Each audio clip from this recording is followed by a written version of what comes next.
desde Caracas, vía Zoom, con Carmen Beatriz Fernández. Es urbanista de la Universidad Simón Bolívar, con maestría en Administración de Empresas en el IESA.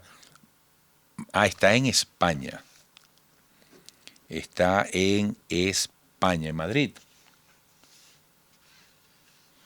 En campañas electorales de la Universidad de Florida dirige Data Estrategia y coordina el portal político iberoamericano. Es socia fundadora de la Organización de Consultores Políticos Latinoamericanos. Carmen Beatriz, gracias por atendernos. Buenos días. Buenos días, Eduardo. Encantada de estar con ustedes. Bueno, Carmen Beatriz, un escenario quizás inimaginable.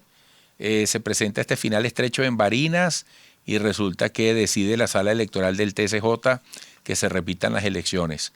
Sin Superlano, porque dicen que estaba inhabilitado, y sin Chávez, el hermano de Hugo Chávez, porque renuncia. Yo quisiera tu análisis desde el punto de vista político, es decir, ¿cómo se reacciona, desde qué espacios y desde o a través de cuáles actores? ¿Cómo se puede reaccionar ante un escenario insólito como este? Sí, efectivamente es un escenario que probablemente no estaba en la cabeza de nadie, ¿no? Ni de los convocantes ni de los actores protagonistas de esta jornada, ¿no? Como primera reflexión, creo que queda claro la dinámica en la que entró el país, ¿no? O sea, el dinamismo que el proceso, que esta jornada electoral dejó en Venezuela, ante una situación que era muy estática. Y nada peor, yo creo que nada peor que una estabilidad de un régimen como el venezolano, ¿no? O sea, creo que en la medida que alguien tira del mantel o que un proceso va generando una dinámica, eso en sí mismo es positivo. Luego, ya en relación con la pregunta clave, Barinas no es un estado cualquiera, ¿no? Barinas tiene un simbolismo muy potente para el chavismo, pero para el país como un todo, ¿no? O sea, no es cualquier cosa que el chavismo haya perdido en Barinas, y ello en sí mismo creo que marca un punto de inflexión para lo que serán las cosas por venir en Venezuela en el futuro, ¿no? Lo que estamos viendo en Barinas, además, es un demo a escala de lo que son las complicaciones que entraña la redemocratización de Venezuela, ¿no? O sea, nada es lo que parece, las cosas se mueven, el oficialismo juega, la oposición juega, y además en esa dinámica se van cometiendo muchos errores. Yo creo que el oficialismo ha cometido una seguidilla de errores, y, y puede seguirse equivocando porque al final las elecciones son procesos donde, por eso las elecciones en general ponen nerviosos a los dictadores, ¿no? Porque por más que tú creas que tienes todas las cosas atadas y bien atadas, que ese es un dicho, una expresión que se le atribuye a Francisco Franco, el generalísimo Francisco Franco, férreo dictador durante décadas en España, ¿no? Creen tenerlo todo atado y bien atado, pero las elecciones son procesos que generan en sí mismos unas dinámicas que incluyen muchas variables. Y en esas variables, pues, van sucediendo cosas, ¿no? Y es lo que estamos viendo, ¿no? Hay un gran enredo, creo que el oficialismo está en un gran enredo que ha generado reacciones importantes por parte del propio chavismo o por las viudas del chavismo, podríamos llamar, por parte de Maripili Hernández, por parte de Andrés Izarra, sobre todo por parte de el fiscal o el exfiscal Isaías Rodríguez, ¿no? Que emplaza directamente a Maduro diciendo que este proceso debe ser dirimido en la sala constitucional y no en la sala electoral. Ahora, emplaza a Maduro por un proceso que se da en el Tribunal Supremo de Justicia. Entonces, en sí mismo ese emplazamiento es una indicación muy clara de que no existe separación de poderes, ¿no? Entonces, pues las cosas se van enredando, ¿no? Se enreda también, por ejemplo, con la petición que está haciendo ahora Henry Falcón de que si se repiten elecciones en Barinas, habría que repetirlas también en Lara, porque el caso de Superlano es idéntico al caso de Florido. Es decir, fueron ambos beneficiados de ese decreto de amnistía o ese decreto. Qué interesante, ¿ah? Qué interesante. Sí, Oye, me encanta tu análisis porque estás analizando Barinas, pero a través de una perspectiva muy profunda. Me llama mucho la atención tu análisis y estás tomando quirúrgicamente aspectos que son muy importantes. Eso que acaba de decir, bueno, por ahí anda un video en redes sociales que nos recuerda a Jorge Rodríguez enumerando a los beneficiarios de la lista de indultados por el propio Maduro. Y ahí aparece Superlano. sin duda. Y entonces, ¿qué pasa? El TCJ desconoce ese decreto de Maduro, desconoce a Maduro. Eso es muy relevante, ¿no? Entonces, están pasando, digamos, muchas cosas y luego además creo que no se puede perder de vista otra cosa que está corriendo en paralelo, que es que tú tienes a un Maduro que ha iniciado o tienes una Corte Penal Internacional que ha iniciado un proceso contra Maduro.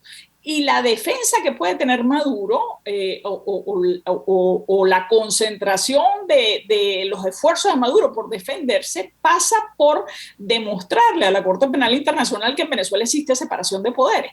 Y estas cosas que están pasando atentan contra o dejan en clara evidencia que no existe separación de poderes. Entonces, digamos, hay muchísimas aristas por donde analizarlo y muy complicado, pues, ¿no?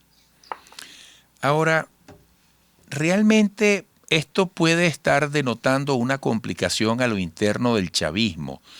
Fíjate que el 2024 es ya, políticamente hablando, tal como tú lo has descrito, son muchas las cosas que tienen que acoplarse para ambas partes. Chávez alguna vez antes de morir dijo, claro como la luna, si me pasa algo el hombre es Nicolás Maduro. Pero ya no está Chávez para decir, Maduro cumplió su tiempo, ahora es fulanito, es el momento de renovarlo. El 2024, y disculpa si la pregunta es un poco exótica o fuera de lugar, pero Carmen Beatriz, el 2024 podría presentarnos a Nicolás Maduro de nuevo como el aspirante a la presidencia de la República, ¿o tú crees que necesariamente aparecería un líder emergente? ¿Qué le conviene al chavismo? Ese chavismo que tú dices que a través de lo que está pasando en Barinas refleja que puede tener problemas internos. Sí, yo creo que eso es evidente y pareciera también evidente que Cuba sigue jugando un rol en la toma de decisiones que se da en el espacio nacional y particularmente en la toma de decisiones de Maduro, ¿no? Ese viaje de Maduro a Cuba intempestivo no fue casual y allí en Cuba recordemos que está Adán Chávez como encargado de ese puente entre Venezuela y Cuba, ¿no? Entonces allí, digamos, se calibró la situación y se tomaron ciertas decisiones que evidentemente o fueron cumplidas, o por lo menos fueron cumplidas por el lado de Maduro y por el lado de Argeni Chávez también, ¿no? O sea, creo que pareciera claro que eso se discutió en ese cónclave de Cuba y se tomaron esas decisiones que creyeron que era lo más conveniente.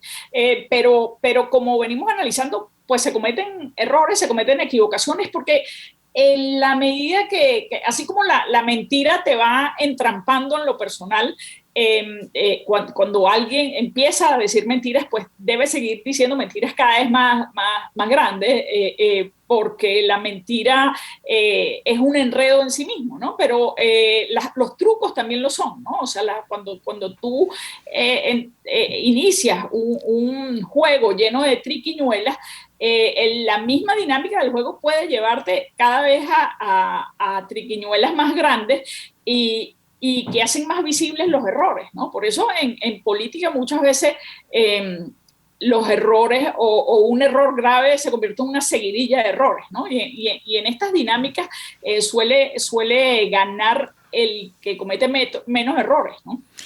Esta situación en Barinas no da pie para que la oposición intente asumir un frente común, una actitud solidaria, se reagrupe de alguna manera, le diga a Venezuela, mira, vale, en la chiquita, en la urgencia, estamos aquí capaces de ir más allá de nuestras diferencias después de lo que vimos el 21N. Ojalá sea así, ojalá sea este punto de inflexión represente un cambio en la propia dinámica al interior de la oposición y una madurez como la que tú señalas, porque es tremendamente importante, ¿no? Y vamos a ver qué es lo que decide la oposición, si decide participar. Creo que todavía no está claro, ¿no? Si decide participar en esta nueva convocatoria o decide no hacerlo.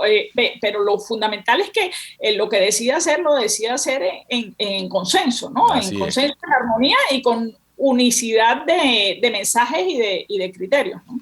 Bueno, Carmen Beatriz, muchísimas gracias por tus palabras, por tu análisis. Espero que pronto lo retomemos. Saludos. Muchas gracias a ustedes. Chao. Carmen Beatriz Fernández,